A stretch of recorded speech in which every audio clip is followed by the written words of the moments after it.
Vamos a arrancar a grabar. Ya está grabándose.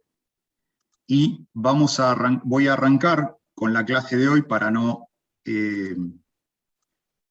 dar más vuelta a esto. Trataremos de que a partir de este momento estemos mejor organizados. Muy bien. Bueno, ¿vieron la guía de estudio número 1? ¿Los que están acá conectados? ¿Sí? ¿La estuvieron viendo? O por lo menos leyeron como para tener una idea de qué estamos hablando. ¿Sí? Bien. Justamente, ¿cómo arrancamos con el tema tasaciones? Lo primero que uno trata de hacer y de dar es una definición. ¿Por qué? Porque cuando nosotros arrancamos a hacer una tarea de tasación, lo que vamos a querer lograr o intentar hacer es suministrar un valor que está en un mercado. En este mercado, en este caso, es un mercado particular que es el mercado inmobiliario. ¿Sí? Ese valor, como lo dice esta definición, surge naturalmente del libre juego de la oferta y de la demanda. Al ser un valor de mercado que surge naturalmente del libre juego de la oferta y la demanda, no puede ser impuesto unilateralmente, y menos aún por quien debe ser el más fiel intérprete, dice la resolución, que sería el tasador. De hecho, podría ser que uno lo quiere imponer, pero de ahí a que se concrete va a existir un trecho largo. Por eso que el real valor de un mercado va a surgir de el libre juego de la oferta y de la demanda. Como los precios de un mercado inmobiliario no están regulados en la compra-venta, lógicamente no va a haber problema de que sea el juego de la oferta y la demanda. ¿Sí? Entonces, cuando uno entra a analizar un poco más en profundidad, ¿no?, surge también la situación de, bueno, se dio este valor, y entonces, ¿por qué este valor y no otro? Esa es una pregunta que muchas veces, o en bastantes oportunidades, se le hace al tasador, ¿no? ¿Y por qué vale eso? ¿Y por qué sucede esto? Justamente, lo que el tasador tiene que hacer y lograr es que se justifique fehacientemente esa inquietud. Y en esa eficiencia y en la mejor respuesta que se le puede dar es cuando una evaluación o una tasación es eficaz y el tasador es una persona creíble. Para ello, lógicamente, lo que nosotros vamos a hacer es establecer una serie de consideraciones y de pautas que debemos tener como tasadores para poder brindar esa información que sea creíble, certera, precisa, y de esa manera lograr, obviamente, la confianza de aquel que nos está pidiendo la tarea. Entonces, ¿cómo lo podría resumir? El tasador lo que tiene que hacer como una primera medida es descubrir el valor de mercado expresado en una magnitud. Por lo tanto, lo primero que va a tener que lograr es el cuánto. ¿Cuánto vale? Y el segundo punto es explicar y comunicar las razones que sustentan ese cuánto. ¿Y eso en qué se traduce? En el por qué. ¿Sí? ¿Se entiende? Sí, yo tengo que decir cuánto vale y tengo que sustentar por qué vale eso. Esto, más allá del ida y vuelta de lo que puede hacer una valoración de mercado, que estemos en el mercado inmobiliario, lo que tiene que quedar en claro, que es lo que representa en sí la tasación y en definitiva la materia que vamos a transitar durante todo este cuatrimestre, es cómo uno tasa, de qué manera tasa, utilizando determinadas técnicas y justamente justificando fehacientemente y de la mejor manera posible ese valor que da. Yo siempre, o a veces digo, que no vale acá la utilización, como muchas veces pasa, de la metodología de los 5 dedos. ¿Ustedes saben cuál es la metodología de los 5 dedos? Contarlo, cuando uno cuenta, no sé, se me ocurre. ¿Alguno lo sabe? No. No. Bueno, la que no vale es la metodología de 5 dedos, que dice que más o menos vale eso. ¿Está? Sí. Bueno, muy bueno. Esa es la metodología que no vale para el tasador. Que se usa mucho en la práctica, me parece. Bueno, justamente, por eso ustedes están haciendo una carrera y están haciendo una materia, para tener justamente las herramientas que corresponden, lógicamente, a tener ese sustento técnico, ¿no?, para hacerlo. Pero como vos decís, Juan Pablo, sí, se utiliza mucho, por eso lo menciono. Bien. Algo que a mí me gusta mencionar o comunicar es lo que en algunas publicaciones se menciona como el decálogo del tasador, ¿no? Que en realidad no es que sean preceptos o que sean mandamientos que uno tenga que cumplir. Simplemente son algunas consideraciones que es importante tener en cuenta cuando uno está procediendo a hacer una tarea de tasación, ¿sí? Tengamos en cuenta que la tarea de tasación no se limita solamente a que nosotros determinemos un valor para poner a la venta una propiedad. Solo podemos actuar, o sea, el tasador, con la posibilidad que le da la incumbencia del título, puede desarrollar una tarea desde el punto de vista judicial, puede desarrollar una tarea para determinadas empresas, porque necesitan tener los valores de tasación de sus bienes a efectos de contables, por ejemplo. Entonces, en lo que es el decálogo de tasador, la idea es siempre tener algunas ideas o algunos conceptos o preceptos que ayuden a saber qué es lo que uno tiene que hacer, ¿no? Entonces, por ejemplo, tener cierta curiosidad en la tarea que está haciendo, obviamente la percepción que se va dando en la medida en que uno va transitando la profesión, apertura a recibir consideraciones, a recibir comentarios, y ni hablar tareas como la investigación, en la cual uno tiene que, cuando está inserto en un mercado que transita todos los días, que lo ve todos los días, lógicamente tiene en cuenta y sabe en dónde está metido. Pero cuando uno tiene que desarrollar determinadas tareas de tasación, sea en lugares o sea de inmuebles que no son muy comunes, el investigar, el conocer antecedentes, es muy importante para dar un sustento válido, ¿no?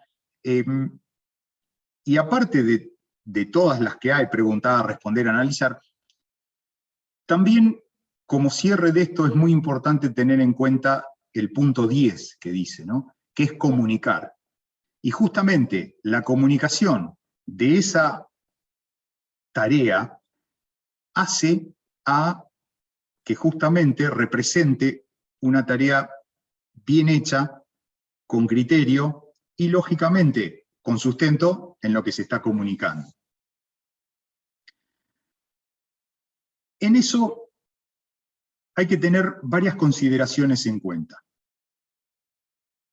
Entre ellos que los activos inmobiliarios son siempre cuestiones muy importantes, tanto para las familias, cuando estamos hablando de lo individual, como para las empresas. ¿Sí? Para las familias, y eso lo podemos ver en cada uno de nosotros, el tener la casa, el tener nuestro lugar, el poder tenerlo, el querer tenerlo, siempre es una cuestión también de idiosincrasia y que hace que represente un valor muy importante. Y para las empresas lo mismo, porque el activo y el capital inmobiliario muchas veces son el producto del desarrollo de esa empresa y el crecimiento de la misma. ¿Sí? ¿Se entiende hasta ahora hacia dónde vamos? Cualquier cosa, dudas o consultas, me van interrumpiendo y lo vamos charlando. ¿Sí? No necesariamente tiene que ser un monólogo esto. Pero vuelvo a esto. El activo inmobiliario tiene una representatividad importante. ¿Sí? De hecho, si por ejemplo tomamos el caso de las empresas, hay muchas empresas que justamente el tener su lugar donde están instalados y que ese lugar sea propio, es justamente muy importante para poder proyectar hacia varios años o muchos años el desarrollo de esa empresa, sabiendo que no es que tienen que andar cambiando, ¿no?, de lugar. Entonces, si tenemos en cuenta que los activos inmobiliarios son cuestiones importantes, ¿qué es lo que podemos decir? Y lo que tenemos que tener en cuenta es que la tasación entonces pasa a ser una pieza fundamental dentro de lo que es el contar con ese activo inmobiliario y lo que significa. Entonces, en la tasación propiamente dicha, hay tres aspectos que hay que tenerlos muy presentes. El primero es la independencia con la que se desarrolla la tasación. El segundo aspecto, la imparcialidad con la que se desarrolla también. Y el tercer aspecto es la objetividad. ¿Sí? Son tres conceptos, tres idearios dentro de lo que es la tasación. Y esa es la forma en que el trabajo se desarrolle de manera total y absolutamente creíble, sustentable y fundamentada. ¿Sí? ¿Está? ¿Se entiende hasta ahora? Sí, sí. ¿Hacia dónde apunta? Bien. Perfecto. Bien. Cuando nosotros hablamos, o sea, si volvemos a estos tres aspectos, hay un tema que es la objetividad, que, como bien lo expreso acá, no es 100% objetiva la tarea que nosotros vamos a hacer, porque, lógicamente, tenemos nuestra impronta, nuestro pensamiento, nuestra forma, y algunas consideraciones desde lo personal que se mezclan, ¿no? ¿Qué es lo importante de todo eso? Que cuando uno busca datos, analiza para dar una respuesta, esa subjetividad se minimice a una expresión lo más chica posible.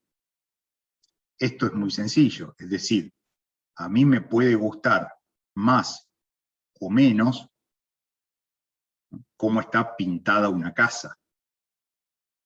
Y si responde en general a algo no, pero es una cuestión personal. Entonces, esa cuestión personal, porque esté pintada fea para mi gusto, no tiene que influir en una tasación. Sí puede influir si está mal pintada, desprolija o con mal mantenimiento, pero no si me gusta el color o la forma. ¿Se entiende? Es un ejemplo sencillo. Lógicamente, hay aspectos que son más importantes, pero es para que se entienda. Es decir, nosotros en una tasación, el aspecto personal no debe influir. Lo mismo si yo estoy en un barrio y ese barrio donde está implantada la casa o el inmueble tiene determinadas condiciones por las cuales yo no viviría. Ahora, no viviría porque son cuestiones nocivas, por ejemplo, estar al lado de una planta industrial, o no viviría porque no me gusta, porque está en un lugar alejado de donde yo me muevo. ¿Está? Esas cosas son las que uno tiene que tratar de minimizar siempre. Siguiendo, y justamente para entender cómo podemos minimizar esa subjetividad, es muy importante todo lo que es el manejo de la información. ¿Sí? Entre esas cosas, bueno, estos son conceptos, ¿no? Trabajar con criterio, profesionalismo, analizar correctamente todos los datos con los que contamos, ¿no? Y teniendo en cuenta, por ejemplo, que cada inmueble es único, está ligado a una única ubicación, a los que se deben sumar los aspectos técnicos y legales que hay que considerar. Esos son todos datos objetivos, que justamente hacen a que uno pueda elaborar su conclusión.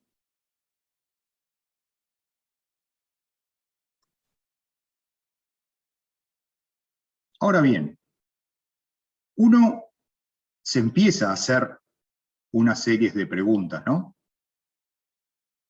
¿Cómo uno puede conocer anticipadamente el espacio de confluencia entre las aspiraciones de un comprador y de un vendedor, que en definitiva es la oferta y la demanda, y en esa intersección, desde el punto de vista matemático, estaría, donde se intersectan las curvas de la oferta y la demanda, el valor de mercado o el valor ideal del bien. También nos preguntamos siempre cómo se puede llegar a ese valor de equilibrio entre las diferentes pretensiones. Todas estas cosas son las que a nosotros nos tienen que dar vuelta en la cabeza y tenerlos como conceptos cuando tenemos que hacer y elaborar una tasación. ¿Sí? Entonces, para ello, tenemos como primera medida que obtener información. A mayor cantidad de información que se obtenga, tanto del bien en sí, como del entorno, como la situación general de ese bien, etc., mejor aplicada la posibilidad de hacer una tarea con una base sustentable de apoyo para lograr un buen resultado. Una vez que se obtiene esa información, ¿cuál sería el segundo paso y más importante que está sustentado en esto? Interpretar esa información con la que nosotros contamos. El interpretar esa información significa, a partir de técnica determinada, elaborar el trabajo para el cual nos contrataron.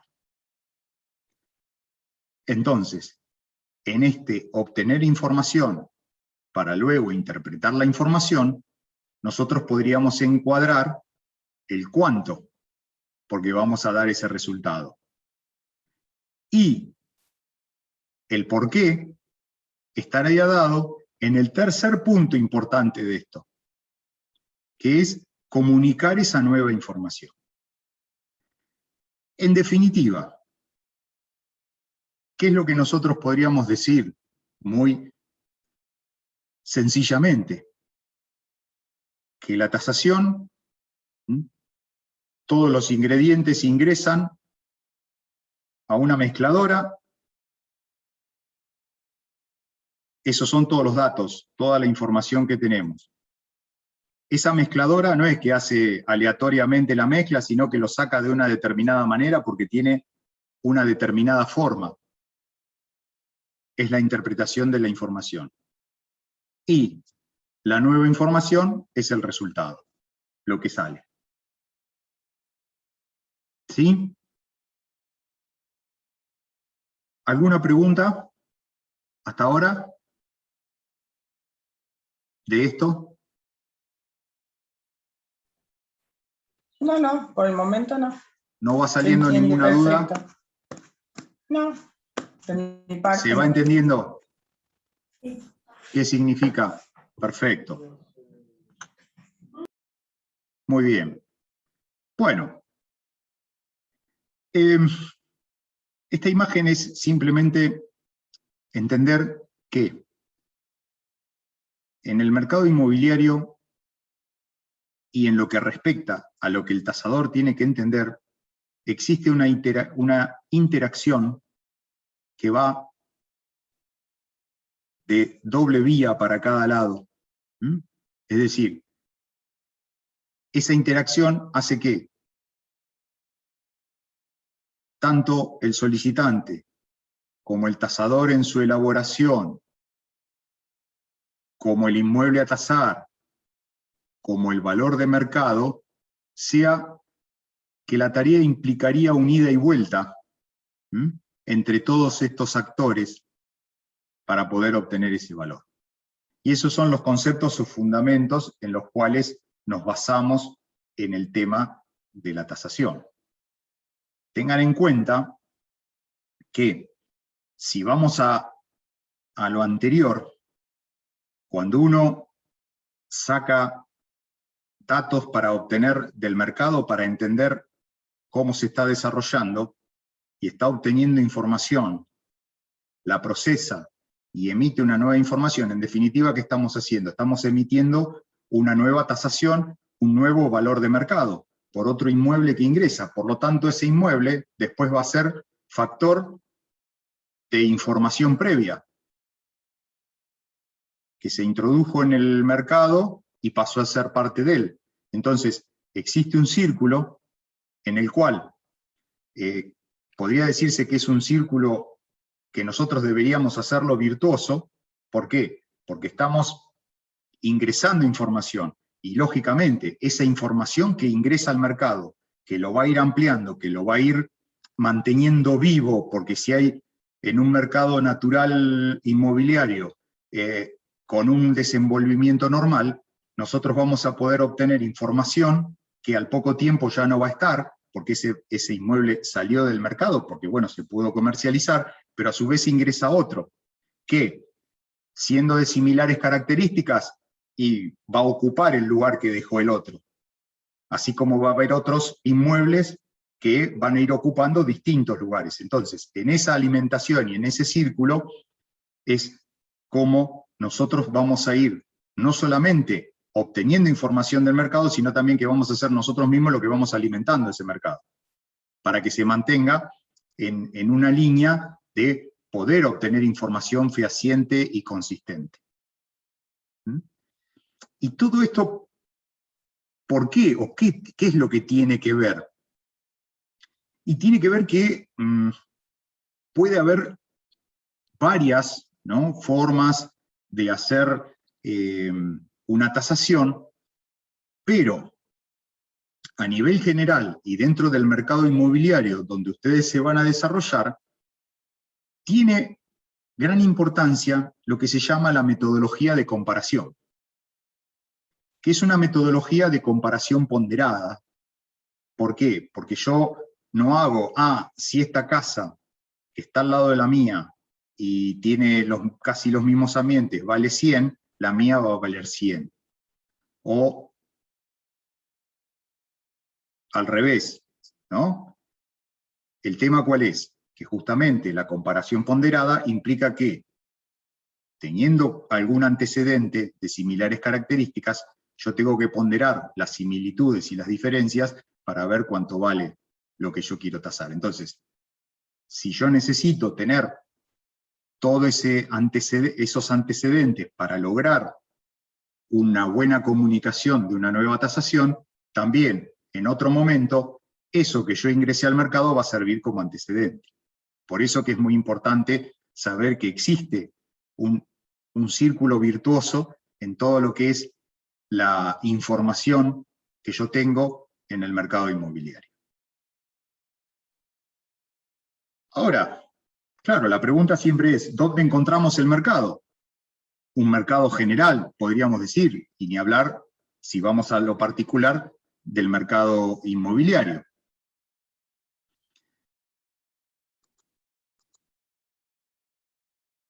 Desde el punto de vista conceptual, un mercado de cualquier especie que hablemos es una red compleja de relaciones o no es un lugar específico. Si lo bajamos al mercado inmobiliario, sería una red compleja de relaciones en un lugar específico, que sería el de la comercialización de inmuebles. Y es el mercado que a nosotros nos interesa. ¿Está? Ahí, dentro del mercado inmobiliario, tenemos algunas cosas que son importantes considerar. Primero, que es muy importante el concepto de bien raíz. Porque justamente, si estamos hablando de inmobiliario igual inmuebles, inmueble, en términos del código, es un bien raíz, que es algo adherido al suelo, y que no tiene posibilidad de trasladarse. Y si tiene posibilidad de trasladarse, pierde la condición por la cual se quiere comercializar. Por eso se lo llama bien raíz o inmueble. Después tenemos el de los bienes muebles, pero eso ya sería otro estamento. Otro de los sentidos, o de los conceptos, el concepto de propiedad. ¿Por qué? Porque justamente, si no existiera este concepto de propiedad, no se pueden hacer las transacciones como las conocemos. Porque justamente, la definición de propiedad es un derecho exclusivo del que goza una persona física o jurídica para usar y disponer de una cosa. Por eso, dentro de lo que es el mercado, tienen que existir todos estos condicionantes. Entonces, encontramos ahí el mercado, ¿no? En el concepto de bien raíz, en el concepto de propiedad. En concepto un poquito más abstracto, podríamos decir, que es qué significan las ofertas de inmuebles. Porque si no hubiera oferta, que puede ser consecuencia derivada de que no exista demanda, no habría mercado.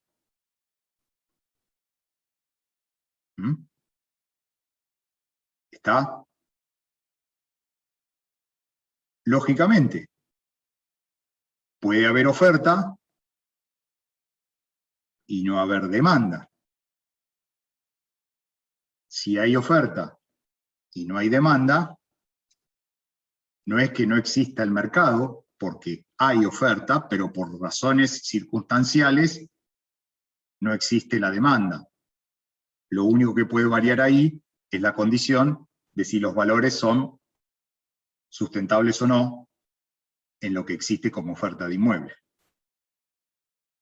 No existiría mercado si no hay ninguna de las dos opciones, ni oferta y demanda.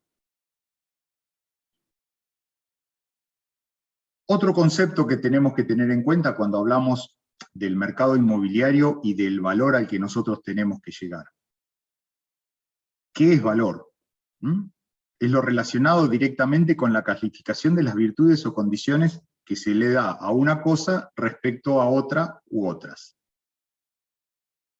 En esto es lo que yo les ponía como ejemplo hace 2 minutos atrás.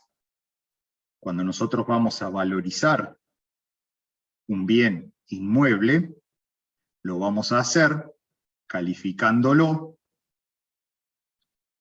por ejemplo, en una de las técnicas de tasar, comparándolo con otro inmueble. Entonces, ahí tendremos en cuenta las virtudes o condiciones de uno con otro.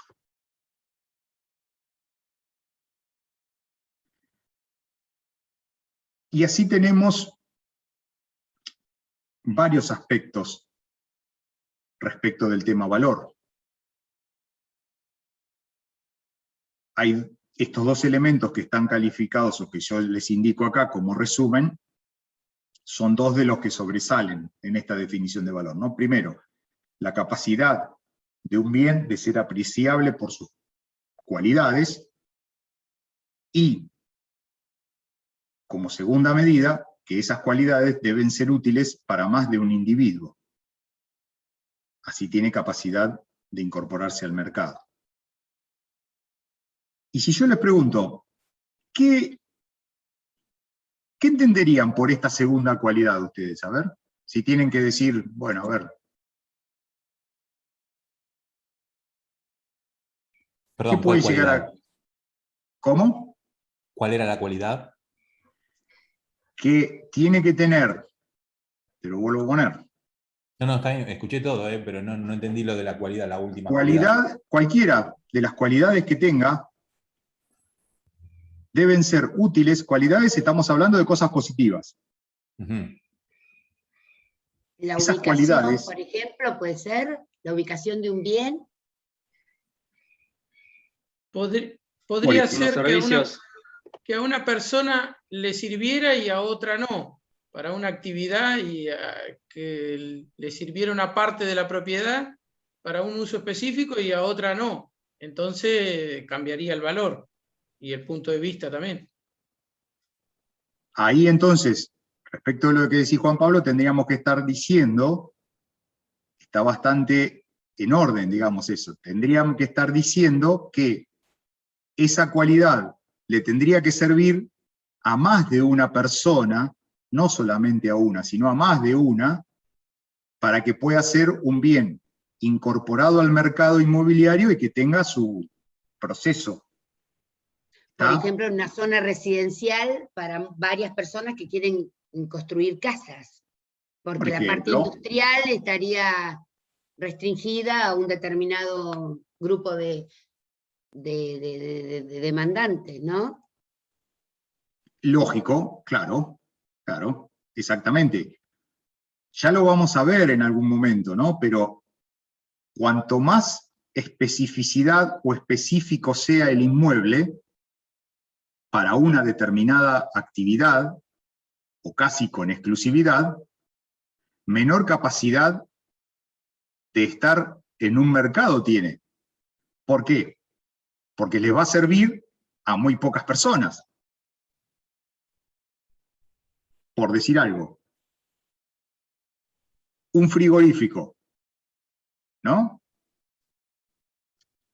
Tiene su razón de ser para otro, si se pone a la venta, que quiera tener un frigorífico.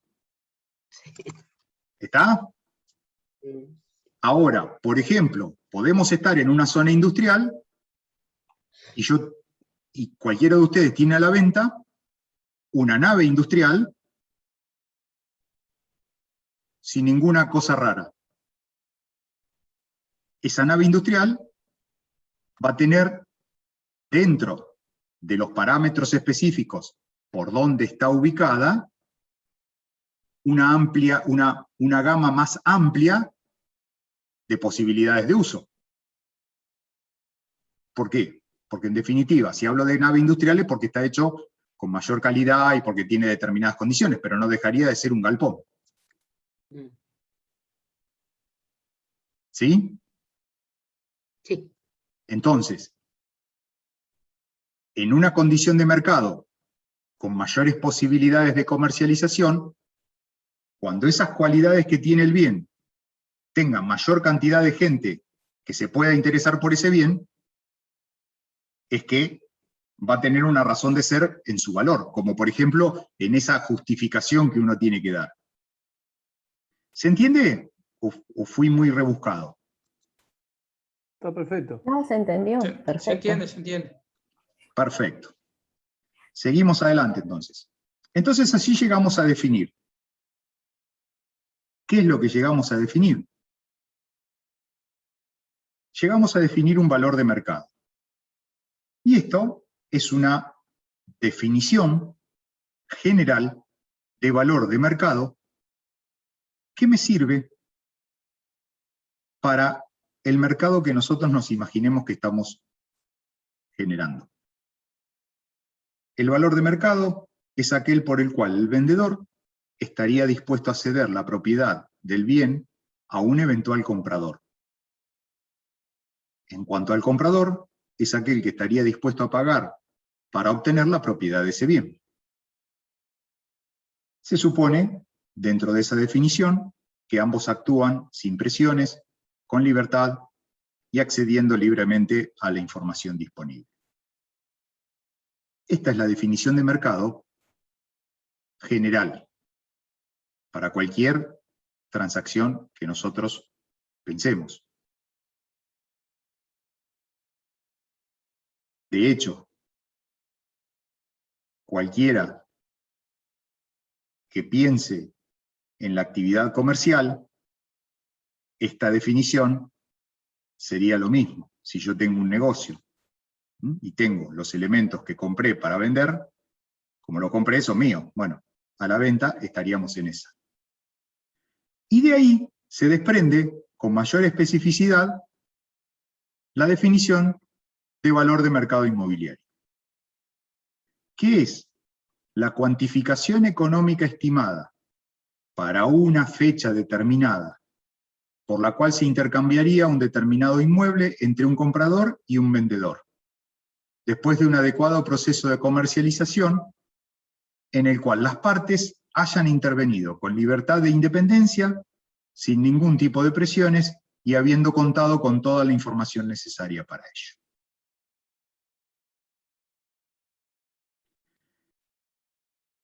Y en esta definición hay algunos parrafitos y secuencia de la definición que son muy importantes y que en definitiva hacen al sustento de la tasación. Como por ejemplo, arrancamos, es la cuantificación económica. Lógico, porque nosotros vamos a dar un valor económico cuando informemos. Otra de las cosas importantes, para una fecha determinada. Porque justamente, cuando uno hace una tarea, de tasación sobre todo, dependiendo para qué sea que se lo solicita, con el paso del tiempo, por ejemplo, para resolver esa tarea, o también con los vaivenes que hay o puede haber en un mercado, la fecha para la cual se hizo el informe es una condición sumamente importante. Porque, justamente, al haber posibilidades de variaciones importantes en las valoraciones, el establecer la fecha, y sobre todo si esto es una tarea que se hace por un litigio, es muy importante. Pero también, porque no siempre la tarea de una tasación o de una valuación es por un litigio, sino porque hay tareas que sí tienen que ver con la justicia, pero muchas veces desde la justicia se pide, cuando se tienen que hacer tareas de tasación, como hay sobre todo juicios de expropiación y demás que tardan muchos años, sucede que los jueces piden valuaciones para fechas determinadas. Y la fecha determinada quiere decir que podría suceder que hoy me pidieran el valor de una tasación de el 30 de agosto de 2001, por ejemplo, 20 años para atrás. Entonces yo me tengo que dedicar a buscar toda la información de esa fecha para poder evaluar, de acuerdo a esa tarea, en esa fecha. ¿Sí? Eso habla de, a veces parece de lo complejo que podría llegar a ser una tasación, pero también de lo lindo que tiene la tarea de tasación, ¿no? Que uno puede llegar a tener que desarrollar tareas para diferentes épocas, para dar diferentes respuestas, y por sobre todas las cosas, en el tema de la fecha, porque así queda determinado que cuando uno dio una información o uno dio una valorización, lo hizo para ese momento, y ante cualquier duda va a decir, no, pero en esta fecha, si vos me lo querés revisar o vos lo querés ver, todo esto que se hizo con estos parámetros, que en esa fecha eran los parámetros reales. Esto tiene mucho de importancia cuando se hacen tareas, por ejemplo, para otorgamiento de garantías, es decir, que se pone una propiedad en garantía. Ante cualquier circunstancia que haya que ejecutar la garantía y ver las valorizaciones, es importante tener la fecha para la cual se hizo la tasación. ¿Sí? Piensen en esto. Generalmente se da que la ejecución de una garantía hipotecaria, porque no se pudo pagar, viene a consecuencia de que en general la economía puede tener problemas. Entonces, aquel que puso no tuvo capacidad de repago. Si estamos en un problema de una crisis económica, obviamente que las valorizaciones van a ser menores que cuando estábamos o había un mercado normal. Entonces, seguramente la garantía hipotecaria que hoy tenemos y la quisiéramos ejecutar, no va a tener el mismo valor que tenía en ese momento. Y eso no quiere decir que antes se hicieron mal las cosas, sino que en ese momento, justificadamente, uno puede decir, bueno, no, pero en este momento el mercado era este. Ahora, por diferentes situaciones, llamémosle devaluaciones, falta de mercado, no nos vamos a meter en temas económicos exactos acá, pero cualquiera de esas cosas hacen que esa diferencia de valor se pueda justificar, porque obviamente esa tasación de ese momento en este actual y va a ser cuestionada, seguramente. ¿No? Nada, podrías haber tasado algo en noviembre y ya en diciembre valía otra cosa. Sí, a ver, siempre y cuando estemos en determinados contextos. El mercado inmobiliario no cambia tan drásticamente de un mes a otro, ¿no? Claro. Pero sí que pueda variar de determinado. A ver. Sí, no pasa siempre. El Pero... ejemplo más claro. Todos los créditos hipotecarios que se dieron durante la etapa de la convertibilidad. Más allá de las cosas que se hayan hecho, cuando entramos en el 2002, los valores fueron totalmente distintos. Pasamos $1 a $1 a $1 $4 como mínimo. $1 4 pesos, perdón. Entonces, en un contexto de un mercado que no solamente se devaluó, sino que casi no existía porque no había movimiento, y las valorizaciones eran distintas. Ahora, justamente, en el tema de si todo eso ingresa en un ámbito judicial, la justificación o la defensa de saber cuándo se hizo por una fecha determinada es lo que corresponde, ¿no? Como, no sé si llamarlo defensa, porque tampoco es que se ha cuestionado extremadamente, pero como un tasador dice, bueno, no, pero yo lo hice en esta fecha, y en esta fecha que existían ta, y si hay alguien que lo cuestiona, lo podrá revisar. Es una cuestión de seguridad propia. ¿Qué más es importante de estos conceptos? Que va a existir un intercambio, obviamente, en esa negociación, de un determinado inmueble, obviamente, entre un comprador y un vendedor. Y cuando hablo de determinado inmueble, es porque justamente otra de las cosas importantes es la identificación fehaciente del bien. ¿Mm? ¿Por qué sucede esto? Porque identificar correctamente el bien es una de las tareas importantes previas del tasador. ¿Sí? No es nada extraño, aunque no común, por supuesto, que cuando el tasador tiene que ir a hacer una tarea, se le pueda llegar a mostrar un inmueble que no es el que está por comercializarse dominialmente. ¿Mm? No es que esto sea común, ni mucho menos, pero puede existir. Entonces, saber exactamente y de determinada manera cómo es cuál es el inmueble, es también muy importante. ¿Qué más? Un adecuado proceso de comercialización. ¿Qué significa esto?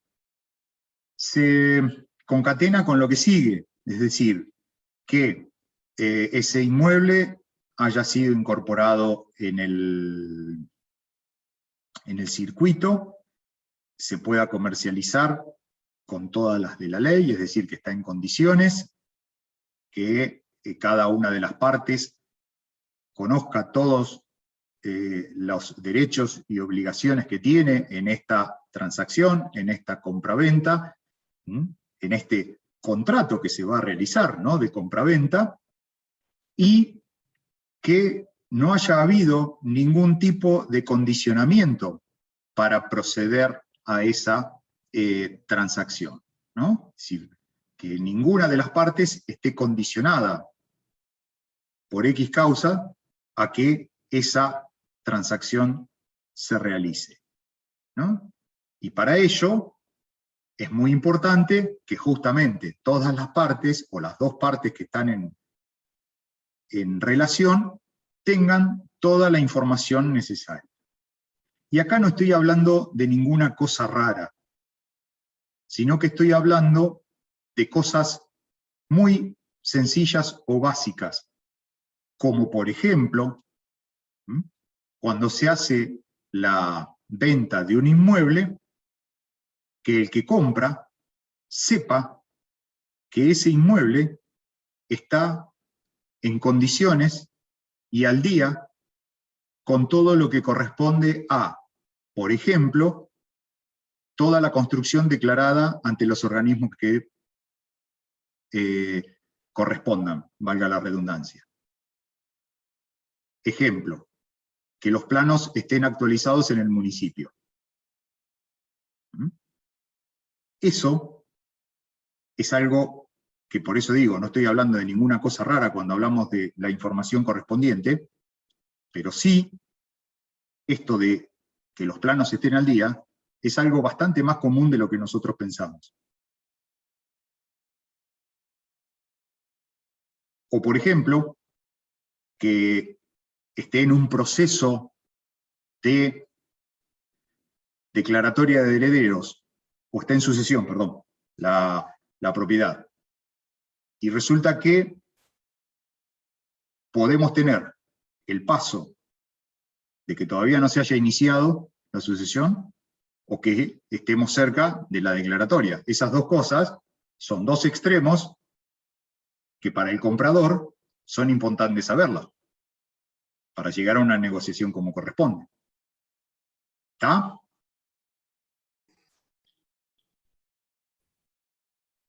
¿Alguna pregunta hasta ahí? ¿O los tengo a todos contra las cuerdas con esto? De mi parte no, viene bien. De mi ¿Viene parte bien? no. Todo bien. Está interesante, por eso nos tiene calladitos. Ah, bueno, me alegro que sea por ese lado, y no porque no se entiende, gracias. Bien, bueno.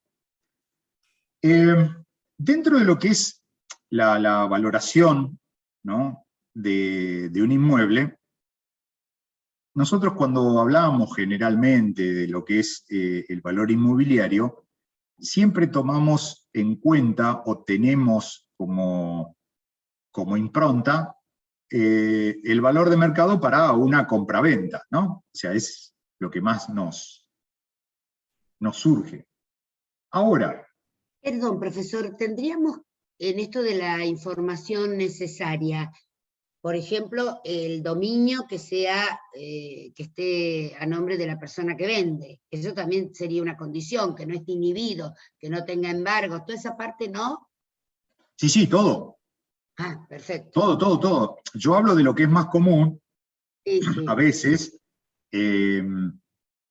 porque en líneas generales, todo lo otro, ¿no?, que tiene que ver con los derechos reales y que tiene que ver justamente con que los certificados de dominio estén al día, con que no tenga inhibiciones, hasta son cosas que se entienden o se tienen mucho más en cuenta que las otras, ¿sí? Pero hay pequeñas o cosas más chiquititas que no se tienen en cuenta, y que son, por ejemplo, estas, ¿no? El tema de los planos, el tema de que esté todo en orden. Por eso hice ese comentario. Pero sí, es todo, Silvia. Todo tiene que estar. Porque justamente pueden saltar alguna liebre por algún lado que no teníamos en cuenta, y toda una operación. Piensen en esto. Si no se tiene bien en cuenta todo, toda una operación que está encaminada, ¿no?, que va para adelante, y por no haber hecho toda o no haber buscado toda la información, aparece alguna dificultad y se cae, en realidad también es una cuestión que pasa por la reputación que puede tener el tasador, ¿no? En este caso el agente Claro. inmobiliario. Porque pensemos en esto, y hagámoslo bastante sencillo. Cuando se está hablando de la adquisición por cualquier persona normal, de clase media, que tiene la posibilidad de acceder a un inmueble, sabemos positivamente que es la casa de su vida. Entonces, eso de que se caiga algo o un acuerdo de una vivienda que ya lo teníamos todo y que ya el comprador estaba proyectando cómo iba a ser su futuro en su casa, y se caiga, desde el punto de vista emocional tiene consecuencias, o sea, pasa. Y de hecho, son hasta experiencias que me han contado gente inmobiliaria, ¿no? Yo no tengo inmobiliaria, no trabajo con inmobiliaria, pero sí tengo mucha relación con muchos, y esas cosas suceden, y entonces una cosa es que surjan imprevistos, que nadie los tenía en cuenta. Bueno, ahora, si alguna de las cuestiones que se caiga un negocio sucede porque no se hizo toda la búsqueda y toda la tarea previa como corresponde, es un tema que trae como consecuencia un asterisco en la confiabilidad, ¿no?, y en la confianza. Aparte, tengamos en cuenta que muchas veces la caída de un negocio es un efecto dominó que trae como consecuencia que se caigan otros, ¿no? Con lo que eso implica. Entonces, por eso es importante todo el tema de la información, ¿no? De saber, porque también, sabiendo que hay determinadas dificultades, los negocios se encaran de otra manera, ¿no? Nadie dice que no se vaya a concretar, pero bueno, ustedes habrán escuchado, visto o tienen ideas. Si en algún caso se hace una operación de una vivienda que se pone a la venta, pero que está en sucesión, sabiéndolo el que compra, va a decir, bueno, sí, yo ya sé que para poder escriturar tengo que esperar que salga la declaratoria. Bueno, ¿cómo viene la mano? ¿Cuánto pasa? Bueno, en función de eso se arma el negocio. ¿Sí? ¿Estamos? ¿Mm? Sí. Sigamos. Como les decía, hay dentro de lo que es los pedidos de tasación, cuando se trabaja para distintos estamentos, algunos valores, como pongo acá, valores alternativos que se tienen que informar, o que son necesarios, que muchas veces se piden. Como por ejemplo, y en este caso, nosotros tenemos algo que se llama valor de realización inmediata. ¿Qué significa? Bueno, este sería el valor que el vendedor estaría dispuesto a recibir si el comprador, vamos al caso, le viene con toda la plata en la mano. ¿Qué sería eso? Bueno, a ver, ¿qué reducción puedo hacer? ¿Cómo puedo hacer? ¿Sí? O, pongo el ejemplo anterior, si estamos en una instancia de declaratoria de herederos que todavía no está, pero yo quiero concretar el negocio, entonces armamos un contrato de compraventa, hacemos un boleto, etcétera, y ya resolvemos el tema. Bueno, a ver, teniendo en cuenta que yo no voy a poder tener la escritura en determinado tiempo, el comprador hace una oferta y el vendedor la acepta. Eso ya sería una cuestión de negociación, ¿sí? Que vendría a ser un alternativo del valor que corresponde. Justamente, se llaman alternativos porque por distintas circunstancias pueden estar influenciados quizá un poquito para arriba, quizá un poquito para abajo, quizás se mantienen en el nivel.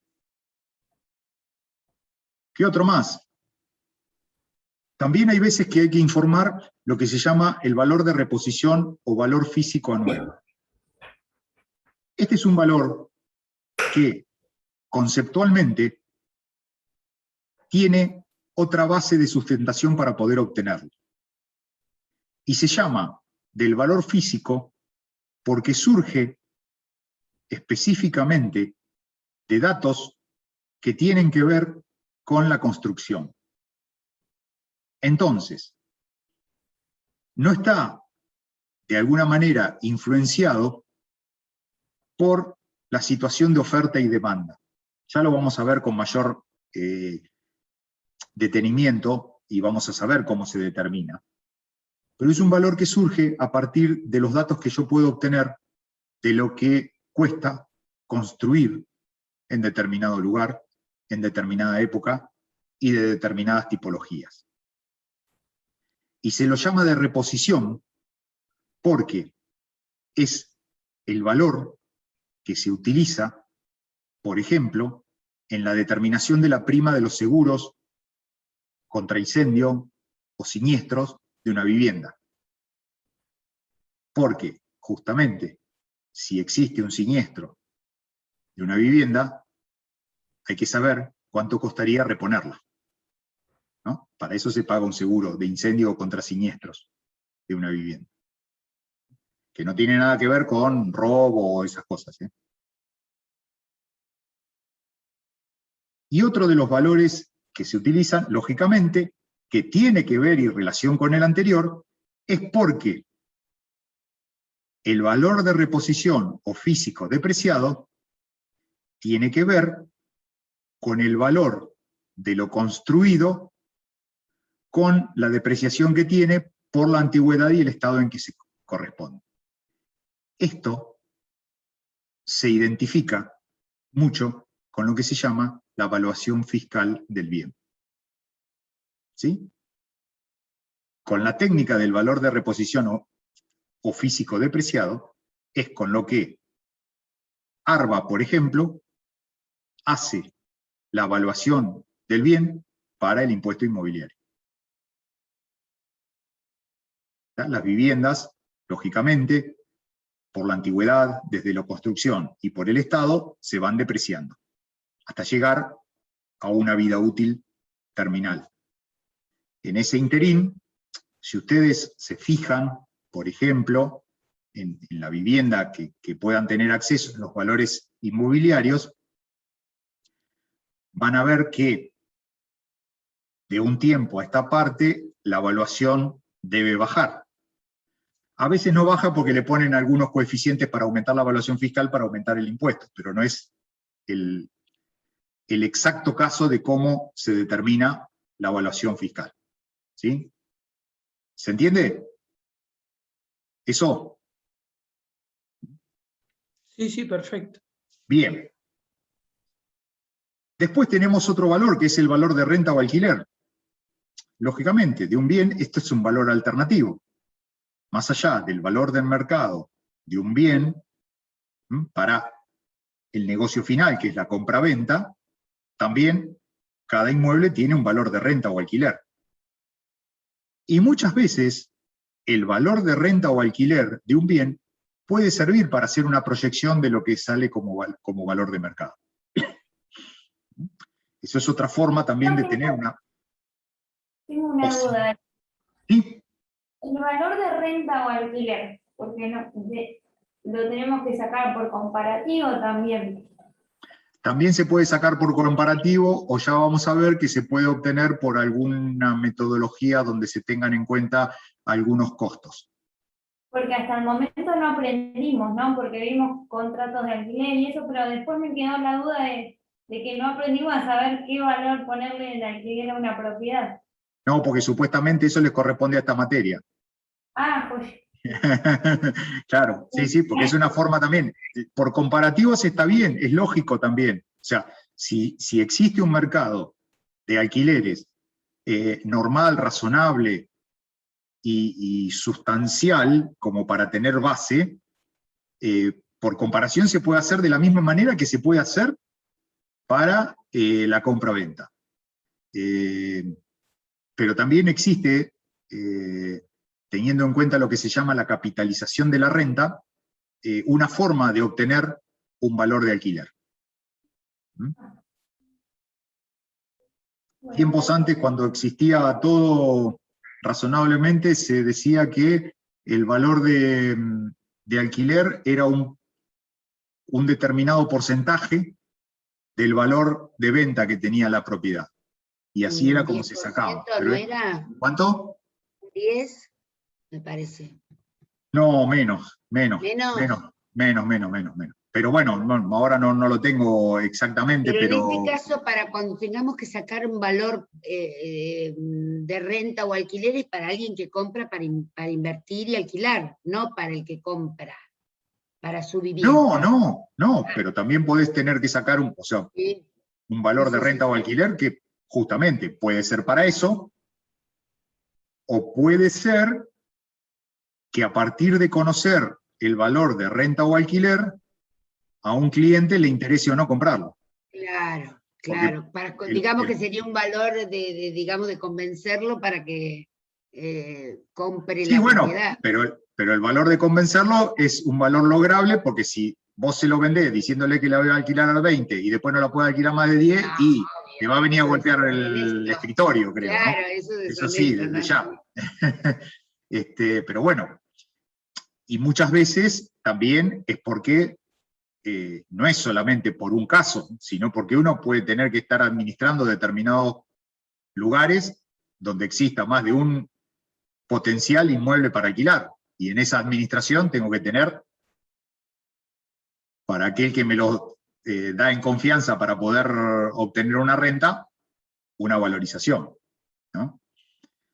Y bueno, después tenemos el valor de subasta, que este es un valor que tiene más que ver con lo que, por ejemplo, en este caso ustedes van a tener que determinar cuando estén trabajando a partir de algún, por ejemplo, algún juicio o algo, y tengan que salir o sale a subasta, a remate de determinado tipo de inmuebles, ¿no? Entonces ahí van a tener que trabajar desde el punto de vista pericial para determinar las valorizaciones, ¿no? Sobre todo cuando sale con base, ¿no? Los valores.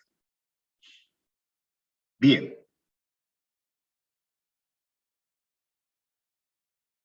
¿Qué conceptos o qué otros conceptos hay dentro de lo que es tener como antecedentes para, ya terminando esto, vamos a hacer un pequeño descanso y después arrancamos con el tema de hoy, que sigue, digamos. Los dos son temas de hoy, ¿no? Nosotros vamos a tener que saber qué significa la depreciación por antigüedad, la depreciación por estado, que era lo que yo les decía antes, que tienen que ver con la valorización de los inmuebles por una metodología que es el valor físico. Yo voy a saber que los inmuebles se van a depreciar tanto por el paso del tiempo como por el estado en el que se encuentra. Dentro de lo que es esa valorización de inmuebles por valor físico vamos a tener el concepto de valor actual. ¿Por qué? Porque justamente un inmueble depreciado va a tener un valor actual que va a ser distinto, obviamente, del valor cuando se construyó. Porque la antigüedad y el estado van a hacer que ese inmueble reduzca su valoración. El inmueble va a tener siempre un valor residual. El valor residual es el valor del inmueble cuando... Una pregunta, si uno tiene la casa, digamos, restaurada, mantiene, digamos, o sea, no hay que tirar paredes, nada, está hecho todo nuevo, ¿el valor se mantiene o igual la antigüedad de la casa? Supóngale, yo cambié todos los caños, la cañería, la red los techos. Sí, te entiendo. Pero mi casa es vieja, o sea, Claro. tiene como 100 años, pero Claro. está todo impecable. Pero ¿eso mantiene el valor o igual se deprecia en cierta medida porque es vieja? No, la vivienda va a tener una depreciación por antigüedad. No va a tener en consecuencia de la antigüedad y el estado, porque el estado en realidad no se condice con la antigüedad. ¿Por qué? Claro. Porque justamente se le hicieron reformas que permitieron, lo que se permite con eso es lo que se llama extender la vida útil de la propiedad. Entonces, por eso hay conceptos como vida útil, edad o expectativa de vida. Que en realidad la expectativa de vida es la vida útil menos la antigüedad, menos la edad. ¿Qué pasa? Conceptualmente, las viviendas tienen un rango de vida útil, ¿no? Por ejemplo, hoy, una vivienda construida tradicionalmente, con los elementos que hoy existen, tiene una expectativa de vida o una vida útil conceptual o teórica de entre 90 y 100 años. ¿Está? ¿Qué quiere decir? Que si en ese transcurso no se le hizo nada, más que parchar lo que hubiera que parchar, a los 100 años, esa vivienda, para lo único que sirve es para recuperar determinados tipos de materiales, que sería el valor residual. ¿Sí? Supónganse, vamos a poner, ya que estamos, el ejemplo tuyo, Silvia.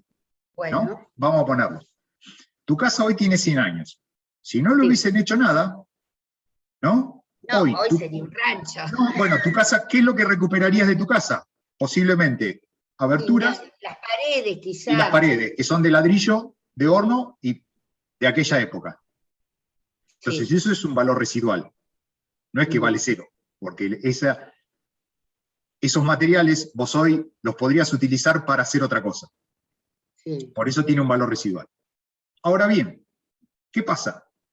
Si yo le hice los mantenimientos que corresponden a la propiedad y, por ejemplo, en el tema cañerías, que es lo que pasa siempre, que no tienen la misma vida útil que las paredes, yo Los cambié. Lo único lo que estoy haciendo es extendiendo la vida útil. Entonces, ¿qué puedo decir? Y bueno, si yo le cambié todo, por ejemplo el techo también, lo que hice fue que esa vivienda hoy pueda tener una vida útil, ¿no? La puedo manejar de dos maneras, diciendo que puede tener una vida útil total de 150 años en vez de 100, o puedo decir que esa casa, en vez de tener 100 años, tiene 60.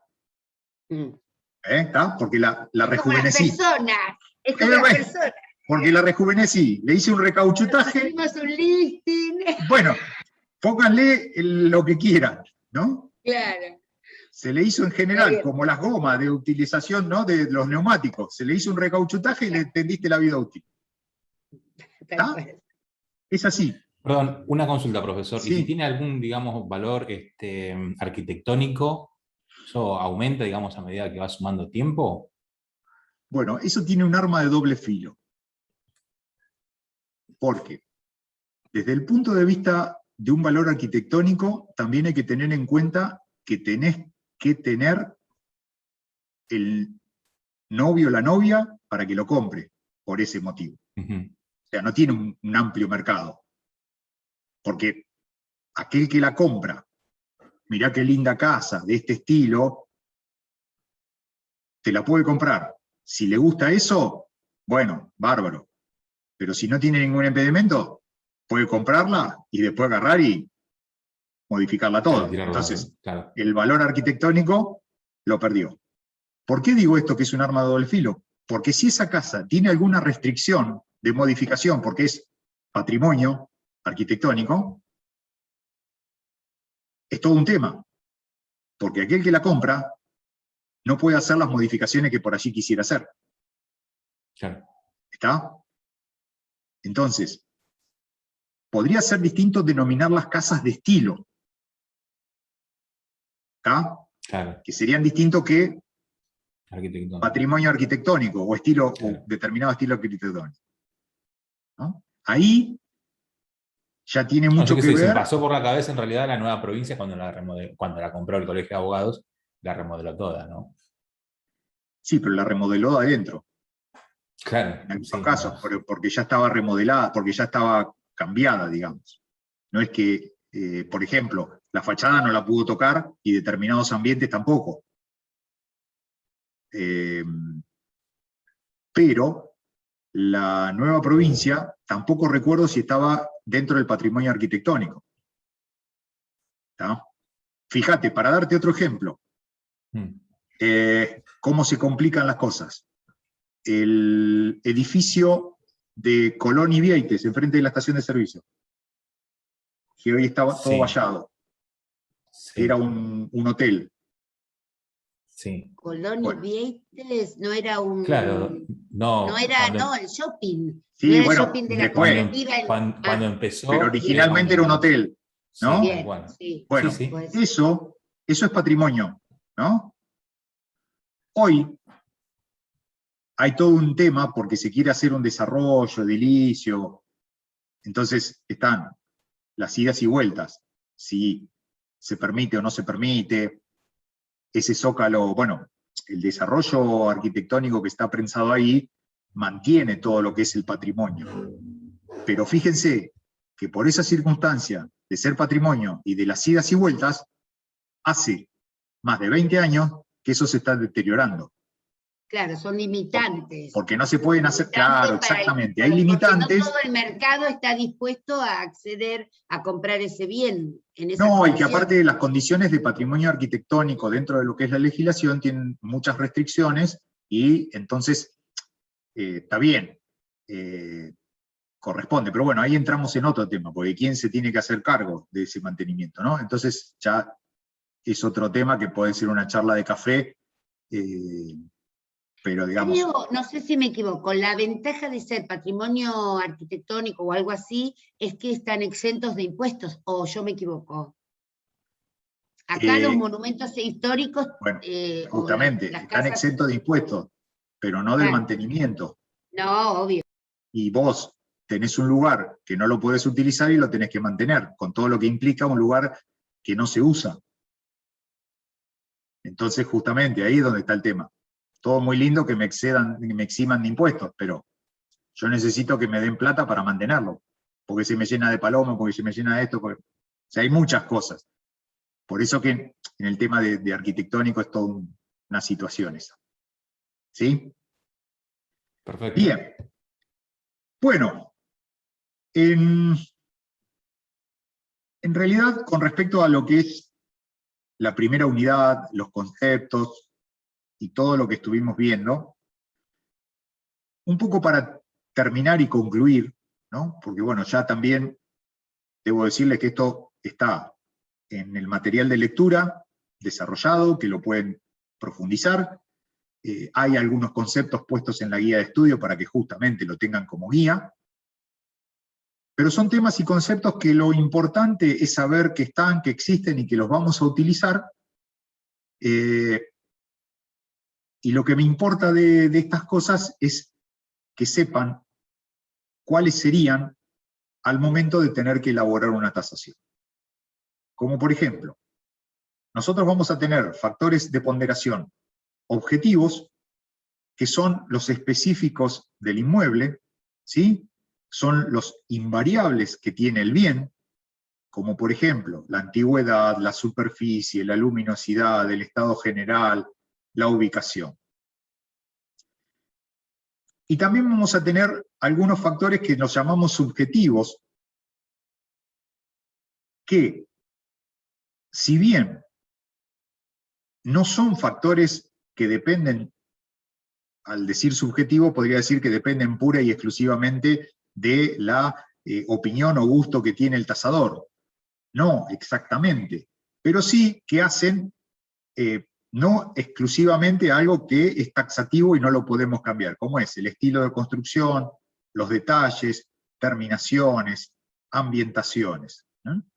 Ya lo vamos a ir viendo y lo vamos a ir desarrollando y vamos a ir viendo cuando tengamos que hacer una tasación, cómo se tienen en cuenta estos valores, qué significa y cómo nosotros, esa es la idea de tratar de dar en esta materia, transmitir un poco de la poca o mucha experiencia que hay o que tenemos tanto Javier como yo en el tema de observar un bien inmueble, ¿no?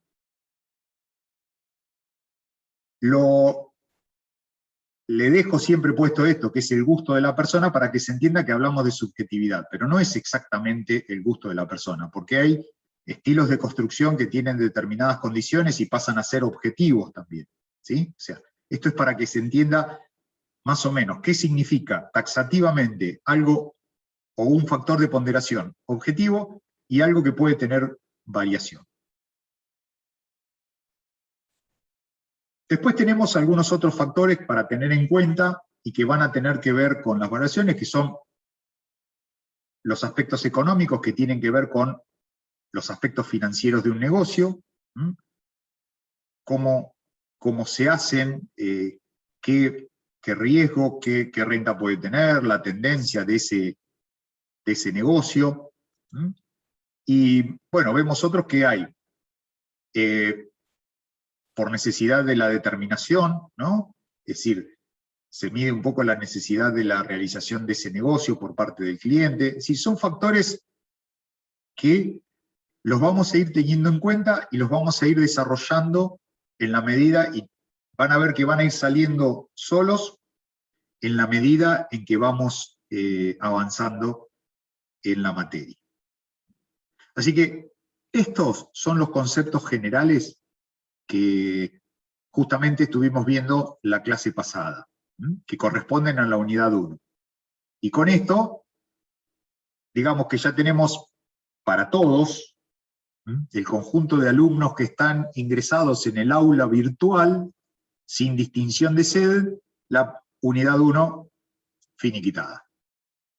¿Sí? ¿Alguna pregunta? ¿Cuánto dura la pausa? Vamos a tomarnos 15 minutitos, menos 10, estamos otra vez acá. ¿Sí? ¿Estamos? Perfecto. ¿Listo? Y pasamos a la segunda unidad. Dale.